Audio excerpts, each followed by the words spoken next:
ये कहानी है बिहार के एक बहुत ही दूर दराज गांव की। एक ऐसी कहानी जो पता है आज भी वहां के लोगों के दिलों में खौफ बनकर जिंदा है। तो चलिए आज हम उस बरगद के पेड़ की आत्माओं के पीछे छुपे राज को जानने की कोशिश करते हैं। कहानी की शुरुआत होती है इस एक लाइन से, बरगद के नीचे जो आज भी जिंदा है। सुनने में अजीब लगता है ना, लेकिन ये सिर्फ शब्द नहीं है।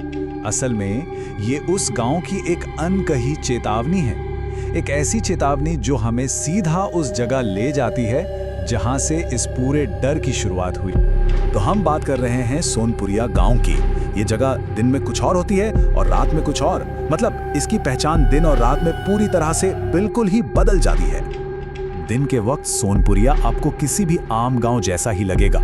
लोग खेतों में काम कर रहे हैं, बच्चे हंस खेल रहे हैं, सब कुछ एकदम नॉर्मल। पर जैसे ही सूरज ढलता है ना, इस गांव पर एक अजीब सी, एक डरावनी खामोशी छा जाती है। सारे दरवाजे बंद, गलियां एकदम सुनसान, जैसे गांव में कोई रहता ही ना हो। शाम के 7:30 बजे, बस इस टाइम के बाद समझ लीजिए कि गांव में एक अनऑफिशियल कर्फ्यू लग जाता है। और एक सड़क तो ऐसी है जिस पर कोई भूल कर भी कदम रखने की हिम्मत नहीं करता। और ये वही सड़क है जो सीधा उस बदनाम बरगद के पेड़ तक जाती है। और ये रहा वो पेड़, खुद में ही कितना अजीब है ना। देखिए, ना तो ये बहुत हरा भरा है, ना ही पूरी तरह से सूखा। लेकिन जो सबसे ज्यादा अजीब और डराने वाली बात है वो है इसके नीचे की जमीन। ये जमीन हमेशा गीली रहती है, हमेशा। और गांव वालों का कहना है कि ये नमी बारिश की वजह से तो बिल्कुल नहीं है। तो सवाल ये है कि आखिर इस डर की शुरुआत हुई कहां से? आखिर ऐसा क्या हुआ था? इसको समझने के लिए हमें थोड़ा समय में पीछे चलना होगा, उस पहली आत्मा की दुख भरी कहानी की तरफ। बात है साल 1972 की। गांव में एक औरत रहती थी, नाम था कमला।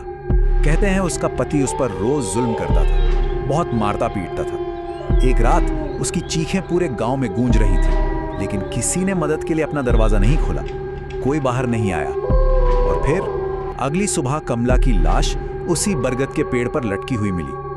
पूरे गांव ने मिलकर इसे आत्महत्या का नाम दे दिया। केस बंद, मामला खत्म।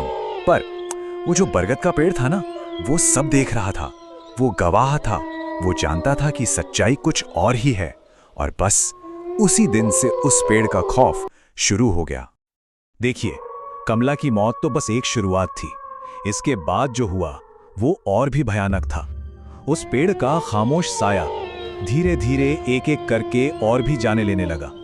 एक सिलसिला शुरू हो गया था मौतों का। कई साल तक सब शांत रहा, ऐसा लगा जैसे सब खत्म हो गया।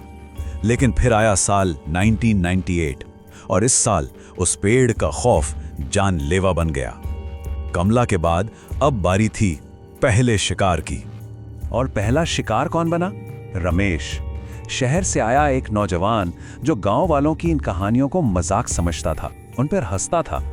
और बस यही अविश्वास उसे उस रात पेड़ के पास खींच ले गया, जो कि उसकी जिंदगी का आखिरी फैसला साबित हुआ।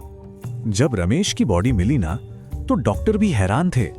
उनके पास बस एक ही जवाब था, दिल ने काम करना छोड़ दिया, डर की वजह से। सोचिए, उसके शरीर पर एक खरोच तक नहीं थी, कोई चोट नहीं, कोई जख्म नहीं।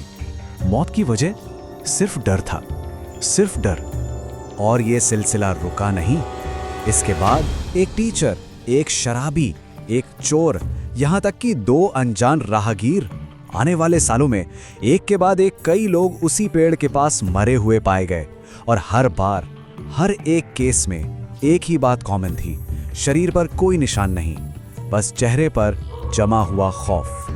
तो ये तो थी पुरानी बातें। अब कहानी को सीधा आज के समय में लेकर आते हैं, साल 2023 में। एक ऐसा पर्सनल एक्सपीरियंस जो इस पुरानी कहानी को एक जीती जागती भयानक हकीकत बना देता है। तो होता यूं है कि कहानी का जो नैरेटर है वो और उसका दोस्त अंकित एक शादी से लौट रहे थे। रात के लगभग 11:45 बज रहे थे और गूगल मैप्स ने उन्हें एक शॉर्टकट दिखाया। अब आप समझ ही गए होंगे, ये वही शॉर्टकट था जो उन्हें सीधा उसी बरगद के पेड़ की ओर ले गया। जैसे ही उनकी बाइक उस रास्ते पर मुड़ी, अंकित ने पूछा, भाई यहाँ अचानक इतनी ठंड क्यों लग रही है? सोचिए, गर्मी की रात और अचानक से ठंड लगना, ये पहली निशानी थी कि कुछ बहुत बहुत गलत होने वाला है। और फिर एक एक करके सब कुछ बदलने लगा। हवा एकदम रुक गई, झिंगुरों की जो आवाज आ रही थी वो अचानक बंद हो गई और फिर उनकी मोटरसाइकिल का इंजन भी खामोश हो गया। Pin drop silence. और उस खामोशी के बीच एक नई आवाज सुनाई दी, गीली मिट्टी पर किसी के नंगे पांवों के चलने की आवाज। अब अंकित से वो गलती हो गई जो उसे कभी नहीं करनी चाहिए थी। उसने पलटकर देख लिया और जैसे उसने देखा, उसे एक बहुत ही धीमी सरगोशी करती हुई आवाज में ये चेतावनी सुनाई दी, जो देख लेता है वो यहीं रह जाता है। नरेटर तो जैसे तैसे वहां से भाग निकला अपनी जान बचाकर, लेकिन अंकित वही रह गया। 3 दिन बाद वो मिला। जिंदा था, हाँ, सांसें चल रही थी, पर वो अंदर से पूरी तरह खाली हो चुका था, जैसे उसकी आत्मा उस पेड़ ने अपने अंदर खींच ली हो। अंकित के साथ जो कुछ भी हुआ, उसने उस पेड़ की असली सच्चाई को और उसकी आखिरी चेतावनी को सबके सामने लाके रख दिया। जब अंकित को होश आया तो उसके मुंह से बस 3 शब्द निकले, वो अकेली नहीं है। और इन 3 शब्दों ने इस कहानी के खौफ को पता नहीं कितने गुना और बढ़ा दिया। इसका मतलब साफ था, उस पेड़ में सिर्फ कमला की आत्मा नहीं है। तब जाकर गांव के एक बुजुर्ग ने असली राज खोला। उन्होंने बताया कि उस पेड़ में उन सभी आत्माओं का वास है जिनकी चीखें, जिनकी मदद की पुकार कभी किसी ने नहीं सुनी। वो पेड़ सिर्फ एक पेड़ नहीं है, वो अनसुनी चीखों का एक कैदखाना है। तो इस पूरी कहानी से हमें क्या सीख मिलती है? बस ये 3 नियम। अगर कभी गलती से भी कोई उस रास्ते पर फंस जाए तो जिंदा बचने का सिर्फ यही तरीका है।